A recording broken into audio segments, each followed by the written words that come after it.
لقب پانے والا، مراد غریبوں کی برلانے والا، مصیبت میں غیروں کے کام آنے والا۔ قاتل غلام بن گیا۔ بدر میں قریش کی شکست کی خبر جب پہنچی تو تمام مکہ شور ماتم سے ہل گیا۔ ہر شخص متاثر اور ملول تھا۔ ہر طرف اس جنگ کی باتیں اور تذکرے ہوتے۔ اس ہزیمت کا سب کو انتہائی ملال تھا۔ وہب کا بیٹا عمیر پیغمبر اسلام اور مسلمانوں کی دشمنی میں پیش تھا۔ وہ اور اس کا دوست صفوان بن امیہ دونوں ایک جگہ بیٹھ کر مقتولین بدر کا ماتم کر رہے تھے۔ ان کی گفتگو کیا تھی؟ دردناک نوحہ تھا۔ عمیر، اس ذلت آمیز شکست کے بعد اب جینے کا مزہ نہیں رہا۔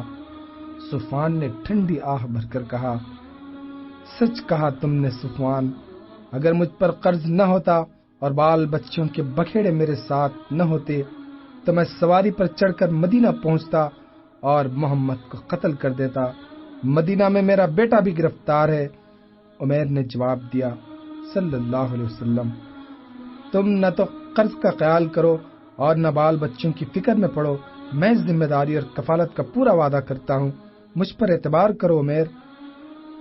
صفوان کا اطمینان دلانے پر عمیر تیزی کے ساتھ گھر آیا۔ بیوی سے کہا کہ میں مدینہ جا رہا ہوں، تمہارے بیٹے کو چھڑا کر لاؤں گا۔ میری زہر میں بجھی ہوئی تلوار سے محمد ابن عبداللہ بچ نہیں سکتے۔ مقتولین بدر کے انتقام کی یہ پہلی قسط ہے۔ عمیر نے تیزی سے اونٹنی لی اور مدینہ کی طرف چل دیا۔ راستے میں کہیں کہیں تھوڑی سی دیر کے لیے ٹھہرتا اور ذرا سا سستا کر اور تازہ دم ہو کر پھر چل پڑتا۔ وہ جلد سے جلد مدینہ پہنچ جانا چاہتا تھا۔ زہر آلود تلوار کو بار بار دیکھتا اور دل ہی دل میں خوش ہوتا کہ اس کے ایک ہی وار میں نعوذ باللہ محمد کا کام تمام ہو جائے گا۔ تلوار کی باڑ پہلے ہی سے تیز تھی، میں نے زہر میں بجھا کر اسے موت کا قاصد بنا دیا۔ اس کا ذرا سا گھاؤ دشمن کو موت کا راستہ دکھا دے گا۔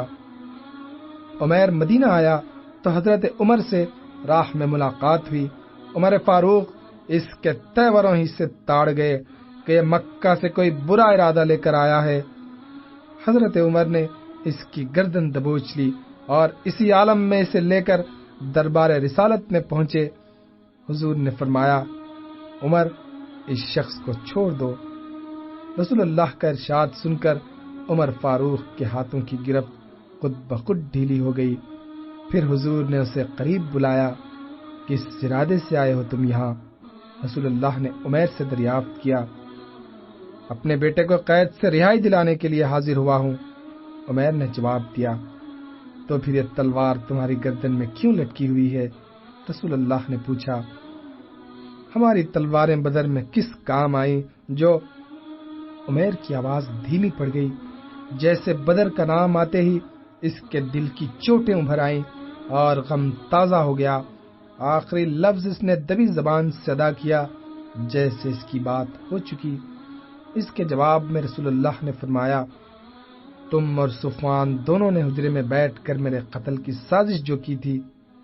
حضور کا جواب سن کر عمیر کو پسینہ آ گیا۔ اسے بڑی حیرت ہوئی کہ اس مشورے میں صفوان اور میرے سوا کوئی شریک نہ تھا۔ خود میرے عزیزوں، دوستوں اور گھر والوں تک کو اس سازش کی خبر نہ تھی۔ یہ مشورہ ہم دونوں نے انتہائی رازداری کے ساتھ کیا تھا، مگر حضرت محمد کا مکے کی بات کو مدینے میں رہ کر ظاہر کر دینا یقیناً اس بات کی دلیل ہے کہ اللہ تعالیٰ آپ پر چھپی ہوئی باتیں ظاہر فرما دیتا ہے۔ جس شخص کا خدا کے ساتھ اس قسم کا معاملہ ہو، اس کو نبی ہونا ہی چاہیے، صلی اللہ علیہ وسلم۔ حق واضح ہو چکا تھا۔ عمیر کی طبیعت میں ضد اور ہٹ دھرمی نہ تھی۔ فطرت کا غبار صحاب نبوت کے 2-4 چھینٹوں میں دھل گیا۔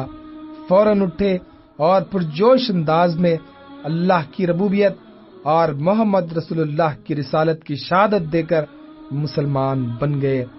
صلی اللہ علیہ وسلم قسمت اور بخت بیدار کی سازگاری دیکھیے کہ تلوار زہر میں بجھا کر اس نیت کے ساتھ مکہ سے چلے تھے کہ نعوذ باللہ محمد ابن عبداللہ کا خاتمہ کر دوں گا، مگر یہاں آ کر دل کی دنیا ہی کچھ سے کچھ ہو گئی، زاویہ نگاہ ہی بدل گیا، ارادے کی بساط ہی الٹ گئی۔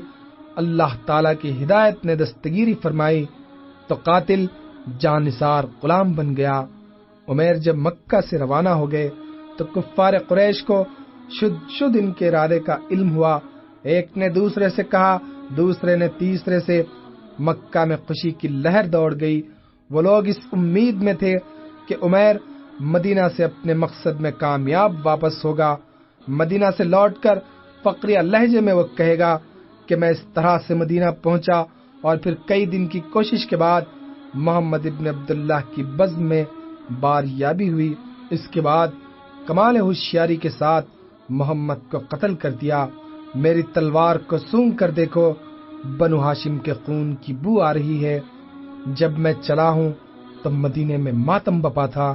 خطاب کا بیٹا عمر جیسا بہادر انسان بھی زنان یہود کی طرح پھوٹ پھوٹ کر رو رہا تھا۔ مدینہ منورہ سے مکہ میں قافلے آتے جاتے رہتے، لوگ منتظر تھے کہ عمیر اپنے ارادے کو پورا کر کے نہ جانے کسی قافلے کے ساتھ واپس آتا ہے یا تنہا لوٹتا ہے۔ مدینہ کی طرف سے کوئی شخص آتا، کفار قریش اس سے پوچھتے کہ مدینہ کی کوئی نئی خبر تو سناؤ۔ وہ اچھی طرح جانتے تھے کہ محمد ابن عبداللہ کے قتل کی خبر چھپ نہیں سکتی، مدینے کے آس پاس کی آبادیوں میں بجلی کی طرح یہ خبر پہنچے گی۔ آنے والے کہتے کہ بھائیو، ہم نے تو کوئی بات نہیں سنی، بس سب سے زیادہ نئی اور تازہ بات یہی ہے، مدینہ میں مسلمانوں کی تعداد بڑھتی جا رہی ہے، اور وہ بیج جسے مکہ کی زمین میں جمنے نہ دیا گیا مدینہ میں برگبار لا رہا ہے۔ آخر ایک دن مدینہ سے خبر آئی، مکہ والوں کے لیے انتہائی غمناک اور دل توڑ دینے والی خبر۔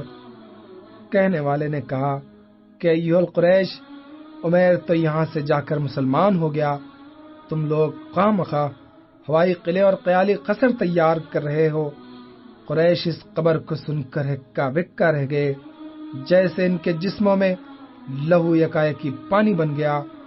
توقع کے خلاف جب کوئی بات ظہور میں آتی ہے تو آدمی متاثر ہوئے بغیر نہیں رہ سکتا۔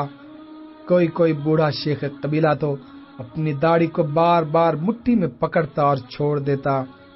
جھنجھلاہٹ نے تیوروں کو انتہائی روکھا بنا دیا تھا۔ آج سے پہلے وہ عمیر کی شان میں قصیدے پڑھتے تھے کہ عمیر کا خاندان سدا سے بہادر اور غیرت مند رہا ہے۔ اس کے پردادا نے شام کی سرحد پر تنے تنہا ڈاکوں کی ٹولی کا مقابلہ کیا اور ان کو نیچا دکھایا، مگر اس خبر کے سنتے ہی عمیر کی تمام خوبیاں ان کی نگاہ میں عیبوں اور برائیوں میں بدل گئی۔ کل تک جس کی اچھائی اور بڑائی کے مناقب بیان کیے جاتے تھے، آج اس کے بارے میں کہا جانے لگا کہ ابن عمیر کا خاندان قریش کے لیے باعث ننگ ہے۔ اس کے آباء و اجداد لڑائیوں میں عورتوں کے لیے کجاؤں کی آڑ میں پناہ لیا کرتے۔ ایسے بزدل خاندان کے آدمی سے بہادری اور جرأت کی کیا امید ہو سکتی تھی؟ ہم تو پہلے ہی جانتے تھے کہ یہ اونچا آدمی کچھ کرے گا ورے گا نہیں۔ ہمارا خیال صحیح نکلا۔